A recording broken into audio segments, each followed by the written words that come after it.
Ma voix est une voix que nos adversaires veulent éliminer, non par le pouvoir de leurs idées, mais par la persécution et par l'instrumentalisation de la justice à des fins politiques et partisanes. L'éducation que m'ont inculquée mes parents est fortement inspirée de la philosophie humaniste faite de paix, de respect de la personne humaine, de tolérance, de rejet de toute forme de violence que le père fondateur de la nation ivoirienne, Félix Houphouët-Boigny, nous a légué. Malheureusement, il semble que certains d'entre nous n'ont rien retenu de l'histoire récente et combien douloureuse de notre pays. Toutes ces manigances que nous voyons chaque jour visent à entraver la marche vers le pouvoir d'État du PDCI-RDA, qui m'a plébiscité d'abord comme président du parti en décembre 2023, et puis en avril 2025 comme son candidat à l'élection présidentielle d'octobre 2025. On veut m'écarter du débat démocratique, parce que je suis porteur de l'espoir qu'une autre Côte d'Ivoire est possible. Ma voix est une voix que nos adversaires veulent éliminer, non par le pouvoir de leurs idées, mais par la persécution et par l'instrumentalisation de la justice à des fins politiques et partisanes. Le but de ces manœuvres est simple, il est de nous distraire de l'essentiel, l'évaluation du bilan du RHDP après 15 ans au pouvoir et l'élection d'octobre 2025.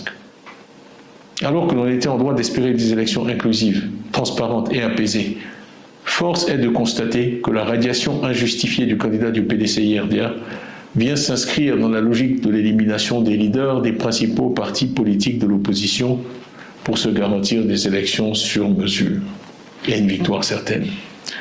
Je ne peux que ressentir de la déception face à un tel déni de démocratie en Côte d'Ivoire. Ainsi, on m'a refusé en avril 2025 un certificat de nationalité, au mépris de l'histoire, des textes et des traditions de notre pays. Plus grave, il se dessine une volonté claire de mettre notre parti, le PDCI-RDA, sous contrôle, sous tutelle, à un moment où l'espérance en un retour du PDCI-RDA au pouvoir, après 25 années d'opposition, est partagée par beaucoup d'Ivoiriens et par tous nos militants et tous nos sympathisants.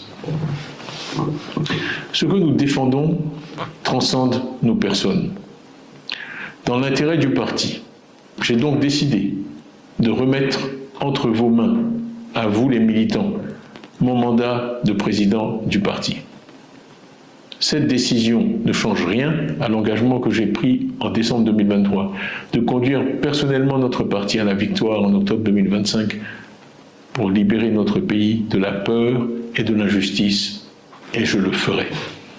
Je sais qu'après m'avoir élu en 2023, vous m'accorderez de nouveau votre confiance, sachant que les autorités ont récemment affirmé que j'étais, et je les cite,